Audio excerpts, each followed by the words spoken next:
Fa ingresso Sua Eccellenza il luogotenente di Gran Maestro. In piedi, prego.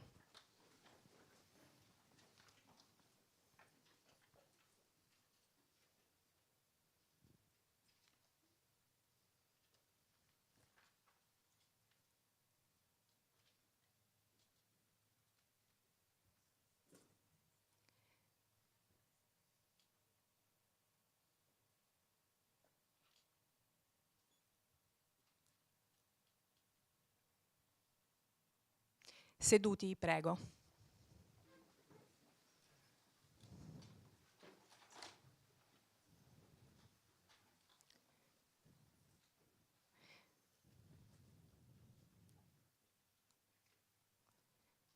Prende ora la parola Sua Eccellenza il signor Zanga, decano del Corpo Diplomatico e ambasciatore della Repubblica del Camerun presso il Sovrano Militare Ordine di Malta.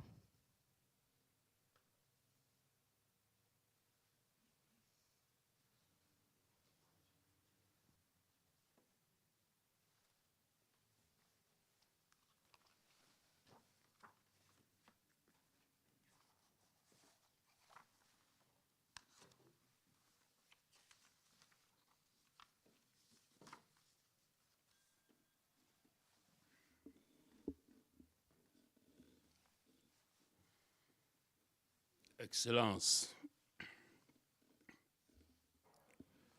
à l'entame de l'année 2023, en cet espace historique et solennel, si bien nommé Villa Magistral, je ne boude pas le privilège de prendre la parole au nom de l'ensemble du corps diplomatique accrédité auprès de l'ordre souverain militaire et hospitalier de Saint-Jean, de Jérusalem, de Rhodes et de Malte, pour vous adresser nos vœux de paix, de santé, de sérénité. À vous-même, Excellences, à tous les membres de l'ordre, les employés, les bénévoles et à tous ceux qui concourent au soutien de la vénérable mission qui est la vôtre. L'année 2022 qui vient de s'achever a été pavée d'événements particulièrement significatifs pour la vie institutionnelle de l'ordre. En effet, au terme d'un long processus, le Saint-Père a promulgué la nouvelle charte constitutionnelle et un nouveau code qui promettent de belles perspectives pour le futur de votre organisation millénaire, comme institut religieux et comme une entité souveraine. C'est l'occasion de féliciter les membres du Conseil souverain provisoire nommés à la suite de cette promulgation. Excellences, tout comme les années antérieures, de nombreux défis ont conduit à la mobilisation de l'ordre aux quatre coins du monde. Vos équipes se sont déployées sur les divers lieux où est générée la souffrance humaine pour apporter du soulagement aux personnes en détresse. Avec engagement, abnégation, passion et courage, vous avez mené des opérations de soutien aux déplacés, une assistance médicale aux malades, une aide aux pauvres, un réconfort aux sans-abri. Vous avez proposé des réponses aux besoins des victimes de catastrophes naturelles, un accompagnement aux personnes handicapées et aux personnes âgées à domicile. Le conflit en Ukraine est particulièrement illustratif de ce déploiement. Au lendemain du 24 février dernier, l'ordre, avec son réseau est intervenu pour porter un secours immédiat aux milliers de déplacés et de réfugiés, aussi bien à l'intérieur du territoire ukrainien que dans les pays limitrophes. Environ 4 500 tonnes de fournitures de secours, 480 000 plats chauds distribués dans les lieux d'accueil, 13 175 personnes formées au premier secours.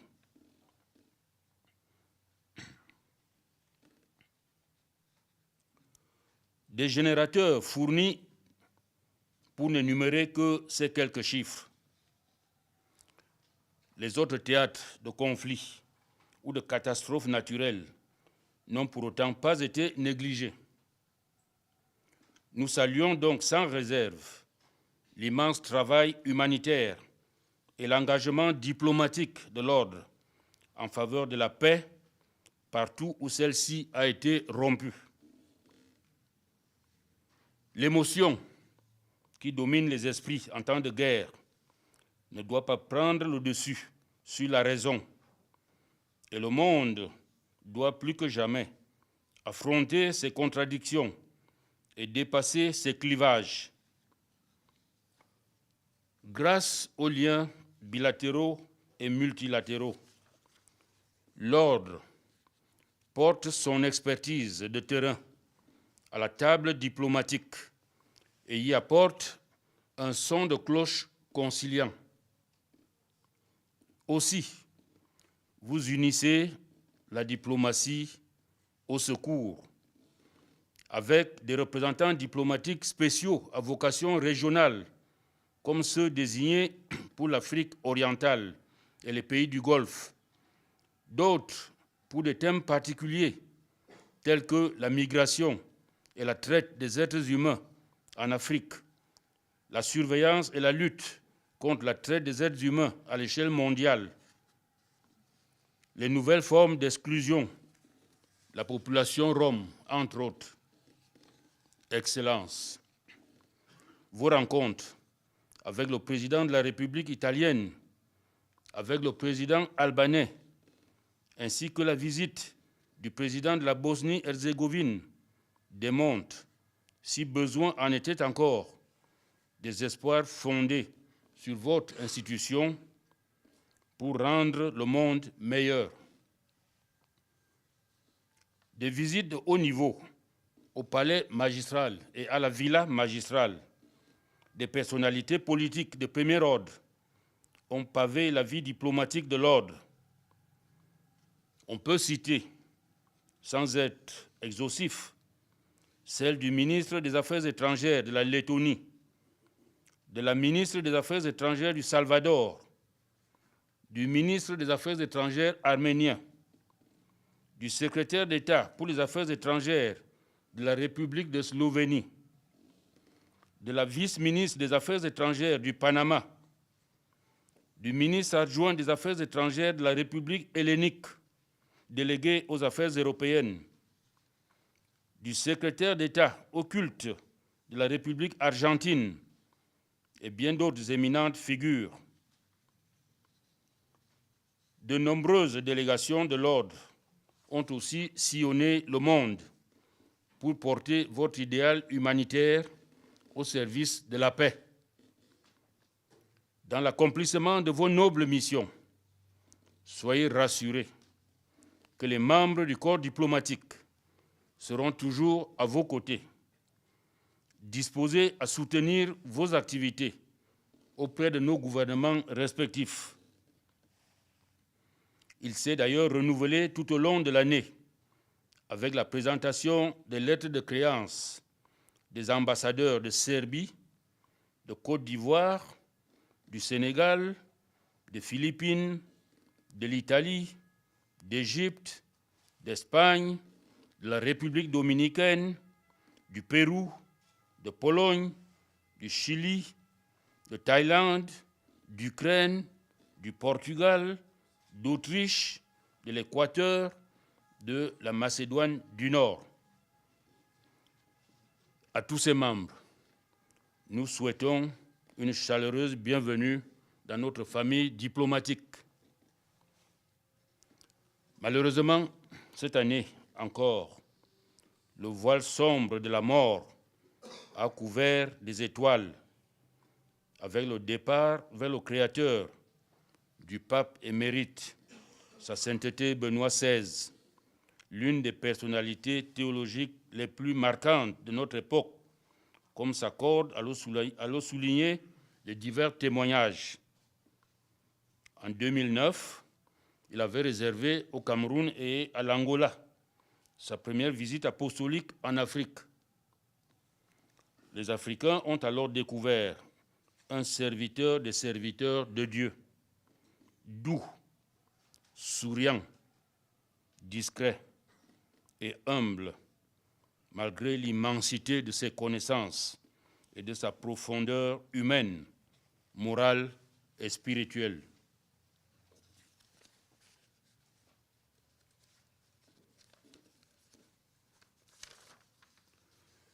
Nous nous inclinons également sur la disparition d'éminents serviteurs de l'ordre, à l'instar du lieutenant de grand maître Fra Marco Luzago, du grand prieur de Rome et ancien membre du souverain conseil Fra John T, de l'ancien grand commandeur, le vénérable bailli Fra Carlo d'Ippolito di Sant'Ippolito. D'autres membres ou anciens membres du corps diplomatique nous ont également quittés, comme l'ancien ambassadeur d'Afrique du Sud, George Johannes, et l'ambassadeur de Côte d'Ivoire, Louis-Léon Bogui Boni. Nous associons nos prières pour le repos éternel de leurs âmes. Excellences, notre souhait profond est que l'année 2023 qui commence soit plus radieuse. Permettez qu'une fois encore, au nom de toute la famille diplomatique ici réunie et en mon nom propre, je vous renouvelle les vœux les plus sincères de bonheur, santé, prospérité et plein succès dans la conduite de votre noble et exaltante mission au service de l'ordre. Merci, Excellence, de votre très aimable attention.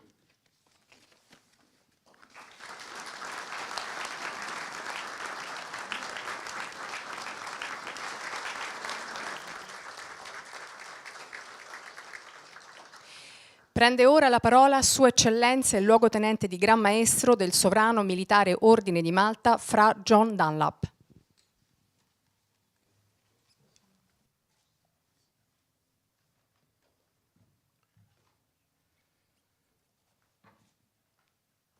Excellency, Mr. Dean, Excellencies, ladies and gentlemen, je suis très heureux de vous accueillir aujourd'hui pour la traditionnelle audience du Nouvel An au corps diplomatique accrédité auprès de l'Ordre souverain de Malte. Je remercie sincèrement l'ambassadeur du Cameroun, son Excellence Antoine Zanga, pour ses paroles inspirantes et encourageantes. I should also like to extend my warm greeting to the new ambassadors of Serbia, Ivory Coast, Senegal, Philippines, Italy, Egypt, Spain, Dominican Republic, Peru, Greece, Bolivia, Poland, Chile, Thailand, Ukraine, Portugal, Austria, Ecuador, and North Macedonia, who presented their credentials and began their valuable mission with us during 2022. We are indeed in the midst of multiple crises. COVID-19 has severely impacted our lives. The World Bank estimates that the pandemic has triggered one of the worst economic crises since 1870, pushing to the margins millions of people. The war in Ukraine has further exacerbated the situation, first and foremost for the Ukrainian people, with far-reaching consequences. Soaring commodity and energy costs are driving many economies into recession. Nearly 8 million Ukrainians have fled the bombing and devastation, and the majority have sought refuge within the European Union. Many European countries have shown great generosity in welcoming them under the temporary protection scheme for Ukrainians, but are now facing extreme challenges in the wake of the economic and energy crises. Winter has worsened the conditions of the displaced, posing greater health hazards. We join the continuous appeals delivered in recent months by His Holiness Pope Francis, strongly calling for peace in the Ukraine. I struggle to accept further death, injury, sufferings, and destruction. We strongly encourage dialogue and diplomacy as opposed to the use of arms. As a hospitaller order, with a mission of care to help those in need, this double crisis which we now face is testing our capacity to respond to growing needs around the world. In this challenging time, our duty is to shed light also on the many forgotten wars that are being fought in different corners of the world. In Yemen, the ongoing famine caused by the 8-year-long civil war is killing thousands of people. The ongoing 11-year war in Syria has displaced more than half of its population. In Ethiopia, the civil war has claimed almost 800,000 lives and has displaced more than 2.5 million people in 2 years. Despite the ceasefire signed at the beginning of November, the massacres and violence do not stop. Over a decade of instability, Libya's political stalemate is festering, and the prospect of a new war is looming, while the humanitarian situation in Myanmar has worsened after the 2021 military coup. We are deeply concerned also about the humanitarian situation in Nagorno-Karabakh and should do our best to safeguard freedom and security of movement between Armenia and the Nagorno-Karabakh. The Order of Malta encourages Armenia and Azerbaijan to work for a peaceful solution of their disputes. I cannot refrain from mentioning other conflicts and tensions in the Caucasus, particularly in Georgia.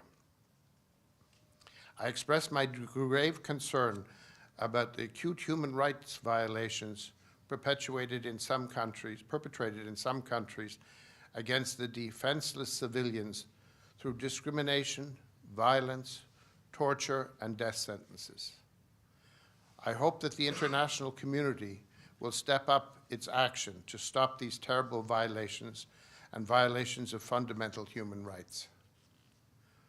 War is the #1 enemy of development and prosperity. As conflicts linger on, poverty increases, violence and abuse spiral. Violations of human rights multiply. War and climate change increase inequality, poverty, and fragmentation of the world into geopolitical blocs. For the first time in many years, inflation is putting countries under strain. We currently are witnessing a rise in diseases that we once thought defeated.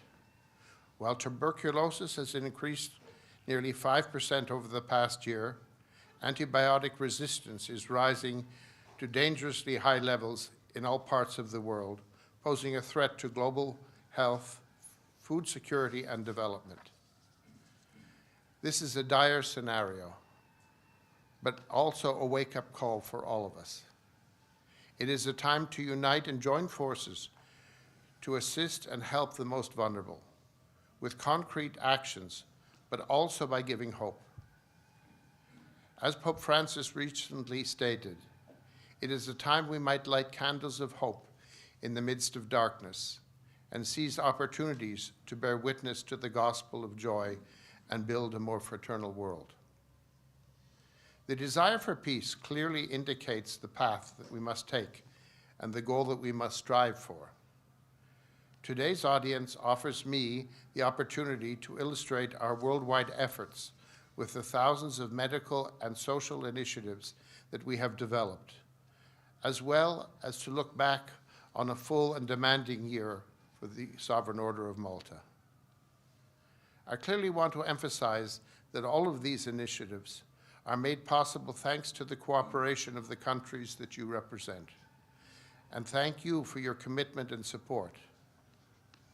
If we are able to alleviate suffering and improve the living conditions of so many people around the world, it is thanks to our dedicated members, employees, volunteers, and donors, but also thanks to our diplomatic relations with countries in which we operate.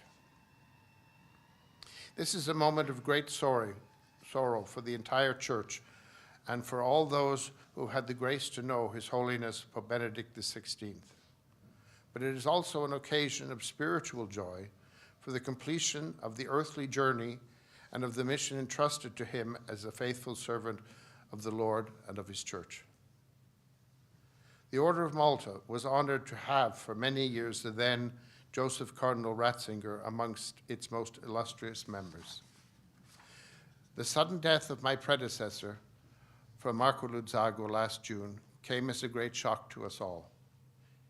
He was a peaceful man who dedicated an important part of his life to the works of our order, with discipline, humility, and benevolence. The order has survived many storms during its many centuries of existence and has always emerged stronger with a constant expansion throughout the years. Today, the order operates in war theaters as well in the city suburbs. It fights poverty, marginalization, and human trafficking, treats neglected diseases, combats climate change. Its mission involves and adapts to the current challenges. Currently, many of our efforts are aimed at helping the people of Ukraine. Since the first day of the full-scale war in Ukraine, our relief service in the country has been providing humanitarian aid, taking care of shelters for displaced persons, distributing hot meals for refugees at train stations and at border crossing points, implementing a winter program to restore destroyed buildings, and organizing camps for displaced children. Psychosocial support has also been provided since 2014, and now 38 points of psychological assistance are actively operating in different regions of the Ukraine. Recently, an additional project on the creation of prostheses was started in Lviv, and many new special projects to help people in the frontline regions, such as Odessa, Kherson, Zaporizhia, and Kharkiv, have also been launched. Our associations in the neighboring countries have also been working around the clock to provide assistance and protection to the many refugees crossing the borders. The Order of Malta in Poland, Hungary, Slovakia, and Romania have rescued thousands of people and offered them medical aid, food, shelter, logistic and legal assistance. Other Order of Malta's European entities, from Germany to France, have organized shifts of volunteers, shipments of basic goods, and the transport of sick and injured people to safe places.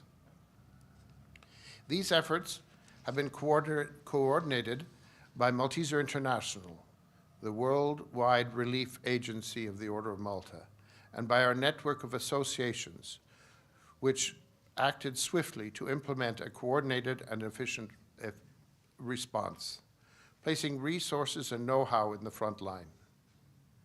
A pivotal role in ensuring the humanitarian goods are delivered into the hands of the needy and that staff in the field are protected under international safeguarding laws was played by the diplomatic network of the Order of Malta. Countless appeals have also been made by our permanent observers at the UN in New York and in Geneva to end hostilities and protect civilians. The Order of Malta has also put on the radar the risk of human trafficking, a scourge that only worsens in war theaters. To this end, campaigns have been initiated to protect especially women and children who form the majority of the refugee crisis from being abducted by criminal gangs. This coordinated response, which binds together hands-on projects implemented by skilled professionals, supported by a global diplomatic and institutional network, has been essential in delivering timely relief. It is the Order of Malta's modus operandi to ensure that all efforts are aimed to helping the needy in the best possible way.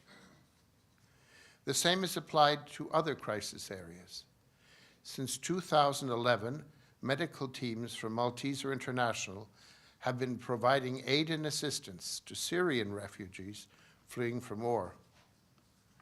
Mobile medical units and field camps have been set up to rescue the injured and the sick, and many programs have been implemented in the surrounding regions to provide health care and support to the refugees. In Turkey, the Order of Malta runs educational programs for Syrian children and offers integration projects to families. In Iraq, we have been caring for refugees and displaced persons for nearly 10 years with a permanent presence on the ground. We are involved in the comprehensive program of reconstruction to help displaced minorities, in particular, to return to their homes in Nineveh in the north of the country, helping small, medium-sized businesses to restart, creating jobs and training positions, promoting social cohesion and peaceful coexistence through the various ethno-religious groups, and improving access to health care. We provide ongoing support to many other communities forced to flee their countries. For example, the Venezuelan refugees in Colombia and the Rohingya refugees in Thailand. The Order of Malta continues to play an important role in the Holy Land. In Bethlehem, we manage a maternity hospital where every year over 4,600 babies are born. As a matter of fact, this week we celebrated the birth of the 100,000th baby at the hospital. The poor conditions of Palestinians in the West Bank, together with the pandemic crisis that hit hard the community, and the economic and social problems the area faces have increased the number of premature births, and many mothers are suffering from malnutrition and other poverty-related disasters. The Holy Family Hospital takes care of vulnerable mothers and babies. Its neonatal intensive care unit, the only one in the region, treats many newborns with congenital diseases, some being born at only 25 weeks. The mobile medical clinic, which the hospital runs, assists many women who live in the desert area. For most of them, this is the only opportunity of access to health care and to undergo prenatal scans and blood tests. In Lebanon, where the political and economic situation is of great concern, the Order of Malta manages a dozen medical centers around the country and runs a number of projects in cooperation with the Sunni and Shia communities. These deeply rooted collaborations with the different communities clearly showcase that when religions join forces for humanitarian actions, they not only promote justice and peace and defend human rights and values of life, but most importantly, build bridges and bring down walls. As far as the Levant is concerned, the continuous loss of Christians, a traditional element of dialogue and stability in the region, is an ongoing cause for apprehension to us. The Order of Malta projects aimed at climate change adaptation are constantly on the rise, as our meeting with the Order of Malta's associations in the Southeast Pacific area, which was held last October, has pointed out. 4 months after the devastating floods in Pakistan, the country is still wrestling with violent aftermath. To support the people in the particularly affected areas, which are densely populated in the south province of Sindh. Malteser International is expanding its aid. In addition to mobile medical teams that continue to provide free treatment to around 200 patients daily, local partnership organizations are distributing cash, tents, water containers, water purification tablets, and food packages to the people. As millions of inhabitants have lost their homes, we are there to support communities in rebuilding their houses. Likewise, we are widening the scope of action in Africa, where civil wars, poverty, and droughts continue to drive people away from their homes. In September 2021, the Kenyan government declared the drought in the northern part of the country a national disaster.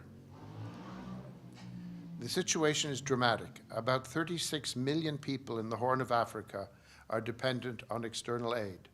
And in Kenya, some 4 to 5 million people depend on humanitarian aid to survive. Together with our local partners, the Order of Malta provides emergency aid in the affected area. In South Sudan, we have recently opened a new healthcare center in Ye River County, in the very south of the country, a region where access to healthcare has been severely limited due to the ongoing civil war that has caused the destruction of much of its infrastructure. With the support of the Ordre de Malta France, a maternity ward was inaugurated only a few months ago in northern Cameroon, a region that has the highest birth rate in the country, while the Order of Malta's hospital in Djougou, in north of Benin, continues to act as a regional reference center for new mothers and babies in the country. In the Americas, the Sovereign Order of Malta continues its commitment to provide support to the populations of Central America that are repeatedly hit by natural catastrophes. Food, supplies, and health projects are implemented in collaboration with local communities. Our plea is to help the neediest communities is expanding. In several Eastern European countries, we support the Roma community, and some develop home development projects to enhance their integration into society. And in South Africa, we provide medical assistance to patients with HIV/AIDS and take care of many children who have been orphaned by the disease. Each year, we renew our commitment to help the poor. Our canteens, soup kitchens, and our distribution meal programs help millions of people across the world. Over 5.5 million meals are distributed each year, and with a global food crisis of enormous proportion looming, we are trying our best to increase the scope of our action both in busy towns and in remote areas. We also continue to take care of the elderly, both with domestic assistance projects and with residential care homes, especially in Europe, where we run many facilities with advanced programs for people suffering from dementia and Alzheimer's disease. The latest facility was inaugurated only a few months ago in Vienna, Austria. In the United States, we lead the prison ministry program, giving support to the incarcerated population, to their families, and to life after incarceration, providing social and psychological support and helping them to resume their lives in society. The program is currently up and running in 36 US states. Supporting the disabled is the core activity of the Order of Malta's work. And please allow me to mention the incredible work our volunteers do each year to prepare the International Summer Camp for Young Disabled, a project that has been running for about 40 years, and each year in a different European country gathers hundreds of young volunteers and disabled from over 20 countries to spend a week together enjoying outdoor activities, tourist sightseeing, social interaction, and spiritual support. I can assure you that the joy and gratitude that I've always caught in the eyes of our young guests is touching, and overwhelming, and I am pleased that this year we were able to resume the camp after a 2-year hiatus caused by the pandemic. The international camp is complemented by numerous camps held at the national level throughout the world. The year 2022 saw a gradual increase in the institutional events at the Grand Magistry. First and foremost, I had the honor to visit the President of the Italian Republic, Sergio Mattarella, with whom I exchanged a meaningful and fruitful conversation. At the end of this audience, I will receive the Italian Deputy Prime Minister and Foreign Minister Antonio Tajani. During the year, I also had the pleasure of meeting with the President of Albania.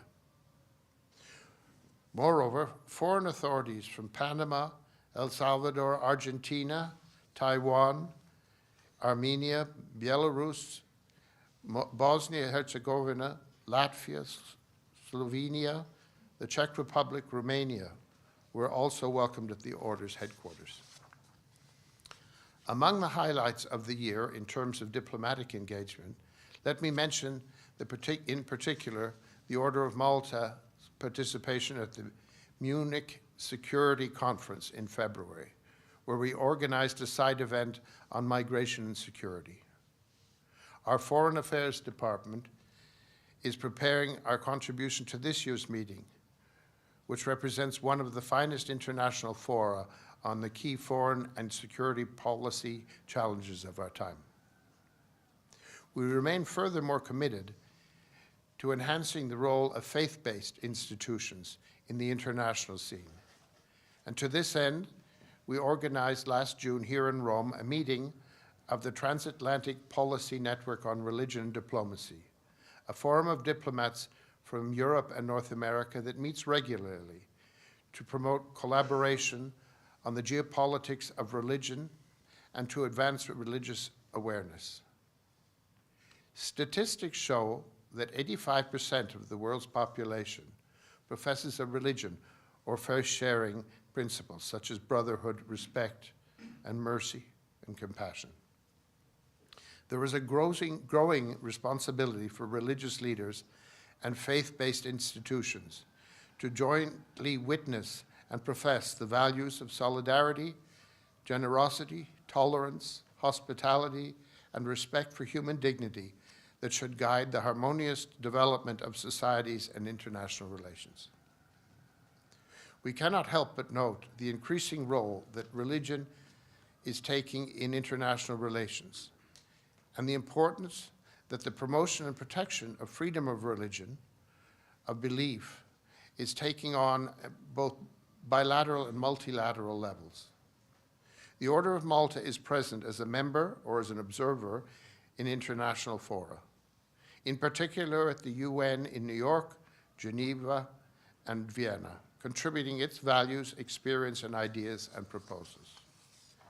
We attended the International Ministerial Conference on Freedom of Religion or Belief held last July in London, which reaffirmed its constant commitment to promoting interreligious dialogue and the role of faith-based institutions.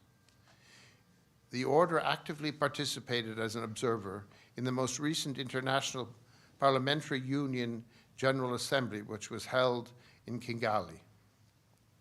The international scenario is evolving rapidly, and even diplomacy is no longer the traditional diplomacy of the last century. But the Order of Malta, with all its various components, is well equipped to face the new challenges. As we brace for an unprecedented global food crisis, and as climate change and wars continue to have a domino and far-reaching effect, the Order of Malta renews its commitment to help those in need. We lack the numbers of the big international agencies, but as the painter Vincent van Gogh said, great things are done by a series of small things brought together. And this is what we do. We mend and sew, and we nurture and feed, and we accompany and listen. Dear Excellencies, ladies and gentlemen, please accept my best wishes for a happy and peaceful 2023 with all the blessings of our Lord. Thank you, Happy New Year, buon anno, buona heureuse année et prospero anno nuevo.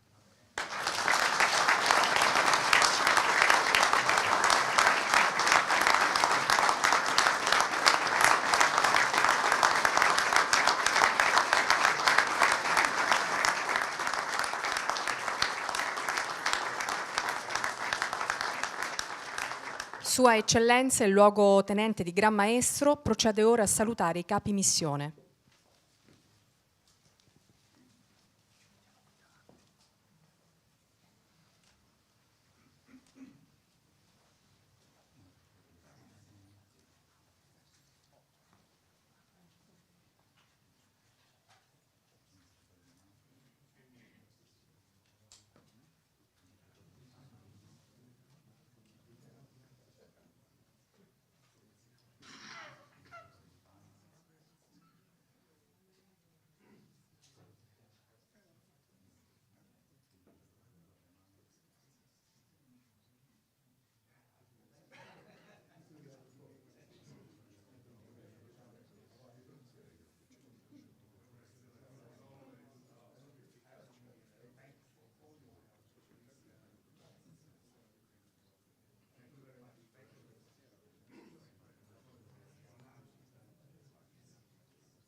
La solenne udienza al corpo diplomatico è conclusa. Sua Eccellenza il luogotenente di Gran Maestro ha il piacere di intrattenersi con i presenti nei giardini della villa.